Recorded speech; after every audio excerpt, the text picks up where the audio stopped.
তো বন্ধুরা, নিউ কুচবিহার স্টেশনের থেকে সোজা যাব আসাম আমার বাপের বাড়ি। আর সেইখানে মাকে কোনো কিছু বলা হয় নাই, মাকে একদম সারপ্রাইজ দিব। তো তোমরা দেখতে থাকো আমার মা কতটা খুশি হয়।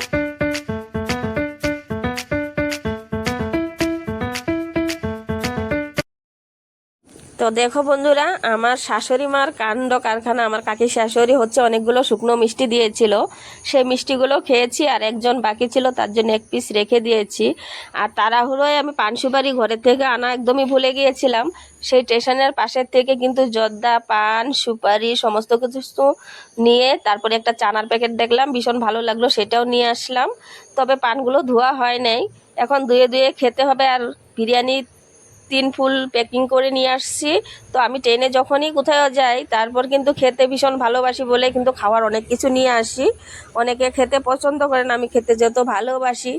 আর সেই বিরিয়ানিটা যে নিয়ে আসছিলাম এক এক করে ঢালছি। আর পুষ্প কিন্তু খিদা পেয়েছিল, তার আগে অল্প খেয়ে নিচ্ছিল, তার জন্যে একটাতে কম ছিল আর দুটো ফুল ছিল। তো এখন দেখো বিরিয়ানিটা আমি ঢেলে নিচ্ছি। আর হচ্ছে এটা কুচবিহার থেকে এনেছিলাম, হোটেল থেকে। জানোই তোমরা ট্রেনের খাওয়া অতটা ভালো পাওয়া যায় না, মানে ভালো লাগে না। আমি যেই কয়েকবার খেয়েছি একবারও ভালো লাগে নাই।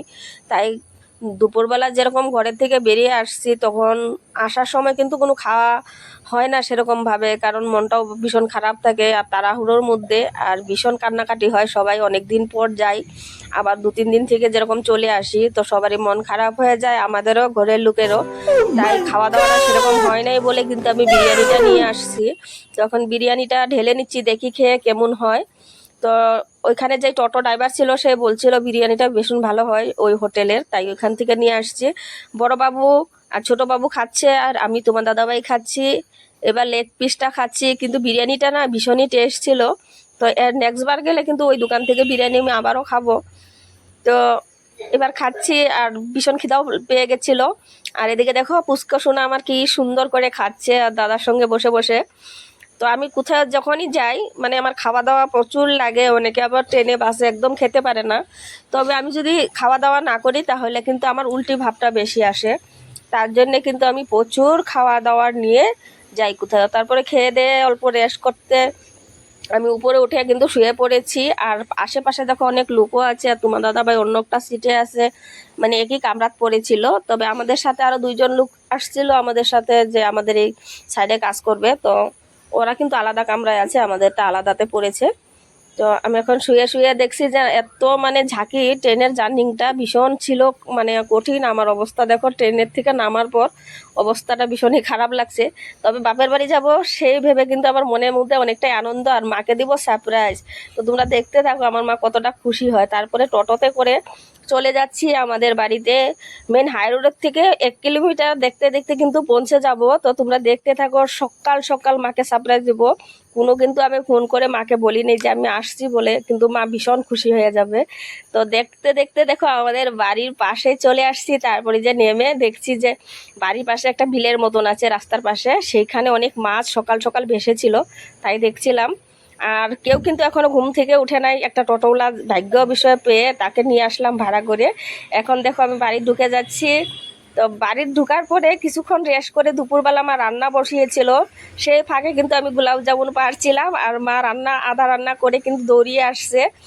আগে যখন আমি মেয়ে কালে যখন কিছু পারতে বলতাম মাকে, তখন যেত না, তখন আমি কিন্তু একাই চলে যেতাম, তারপর মা দৌড়ে দৌড়ে আসতো। তো সেই আগের স্মৃতিগুলো মনে পড়ছে, আর ভীষণ আনন্দ লাগছে, অনেক দিন পর মাকে পেয়েছি।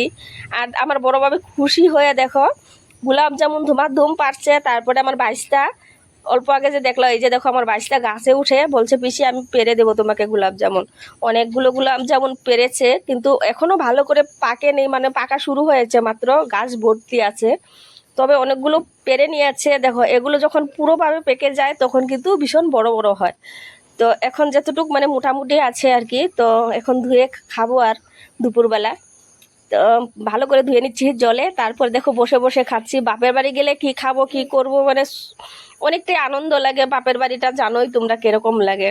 তো ওটা নতুন করে বলার কিছু নেই। তবে যে অনেকদিন পরে গিয়েছি, তারপরে মাকে বলছি গোলাপ জামুন খাওয়ার পর আমি ডাব খাবো বলে। তারপর বাইশটাকে বললো যে ডাব মানে আমাকে পেরে দিতে। ডাব পাড়তে গিয়ে 2বার করে কাচি ওখানে ফসেছিল।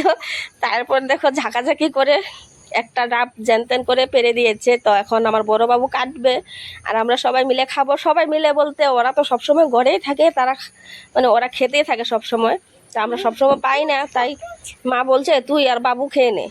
মানে বেশি পারতে পারি নাই, ভাজটাও মানে ছোট, অতটা বড় না যে ওই পারতে পারবে। আর নারকেল গাছ আছে আমাদের ঘরে 3টে, কিন্তু 3টের মধ্যে অনেক লম্বা লম্বা নারকেল গাছ, পাড়াটা অনেকটাই মুশকিল হয়ে গেছিলো। তারপরে ডাইরেক্ট পুকুরে বাবু গিয়ে একদম ভালো করে ডাবটাকে ধুয়ে নিয়ে আবারও পরিষ্কার জল দিয়ে ধুয়ে তারপর কিন্তু কাটছে এখন। তো এই যে দেখো ডাব কাটার স্টাইলটা দেখো তোমরা। আমি বলছিলাম যে আমি কাটি না, বলছে আমিই কাটবো। তারপর ফাইনালি কাটা হয়েছে ওর, এখন জলগুলো ঢেলে দিচ্ছে। আর এই যে নারকেলের ভিতরে যে একটা দুধের স্বরের মতো থাকে, সেটা কিন্তু আমি খেতে ভীষণ ভালোবাসি আগের থেকেই। যখন বাবা কেটে কেটে দিত তখন কিন্তু আমি জলের থেকে বেশি সেটার জন্য তাকিয়ে থাকতাম। এটার মধ্যে সেরকম একটা হয়নি, কারণ কচি ডাব ছিল, তবে জলটা এর ভীষণ মিষ্টি। আর হচ্ছে গিয়ে বাবু এটাকে কুড়িয়ে কুড়িয়ে উঠাচ্ছে একদম স্বরের মতন করে, অল্প অল্প পড়েছে। আর একটু বাড়তি হলে কিন্তু আর একটু বেশি হতো। তো ওর খেয়ে ভীষণ ভালো লাগছে বড়োবাবু। তারপর আমি জলটাকে পুরো খেয়ে দেখছি, এক সাইডে দেখো পান ঢুকানো আছে, তারপরেও আমি জলটা খাচ্ছি, তো মিঠা আর একদম ঠান্ডা ঠান্ডা। আর যেহেতু আমাদের ঘর এখন বর্তমানে বানানো হচ্ছে, তার জন্য একটু এলোমেলো হয়ে আছে, মানে ঘর ভেঙে ভেঙে তারপর ঘর বানাতে হচ্ছে। আর দেখো নারকেল গাছগুলো আমাদের ঘরে, কলা গাছ, তারপরে প্রচুর ফল আছে বন্ধুরা, মানে খায়া শেষ করা যাবে না। আর কাঁঠাল দেখো গাছের নিচের থেকে একদম উপর পর্যন্ত এত সুন্দর কাঁঠাল হয়েছে। আর আমরা এখানে বিদেশের বাড়িতে একটা কাঁঠাল আমরা সবজি খাওয়ার জন্য 100 টাকা দিয়ে কিনে খেতে হয়। আর আমাদের ঘরে দেখো কত কিছু। এদিকে দেখো লেবুগুলো এত গন্ধরাজ লেবু, মানে এতটাই ফ্লেভারের, মানে এটা লেবুটা মানে তোমার দাদাভাই কিন্তু বাকলা সহকারে খেয়ে কিন্তু ভীষণ পছন্দ করে। তাই আমি কালকে চলে যাব বলে কিন্তু আমি লেবুগুলো তুলে নিচ্ছি। আর শুধুমাত্র 2 দিন টাইম পেয়েছিলাম, সেই 2 দিনের মধ্যে যতটুকু পারছি ভিডিও করে নিচ্ছি। এদিকে দেখো আমাদের জেম্বুরা হচ্ছে, জম্বুরা তো বলে একে। আর এইদিকে দেখো আমাদের পিরালিতে আমার মা কি লঙ্কা গাছ লাগিয়েছে জানি না, এটা 3বার কালারটা চেঞ্জ হয়। আর এদিকে গুটিকলা গাছ, গুটিকলা গাছ এখন বর্তমানে কেটেই ফেলেছে, এতটা নাই।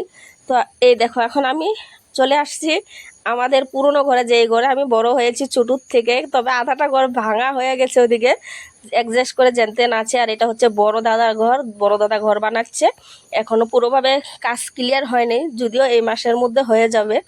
অনেক দিন থেকে বানাচ্ছে, একটা ঘর বানাতে গেলে কিন্তু প্রচুর টাইম লাগে, সেই সময় কিন্তু ঘর পুরো এলোমেলো থাকে। তাই ভাবছি একবার তোমাদেরকে দেখাবো কি দেখাবো না, তারপর ভাবলাম যাই হোক দেখিয়ে দেই, কারণ সবাই জানোই তোমরা।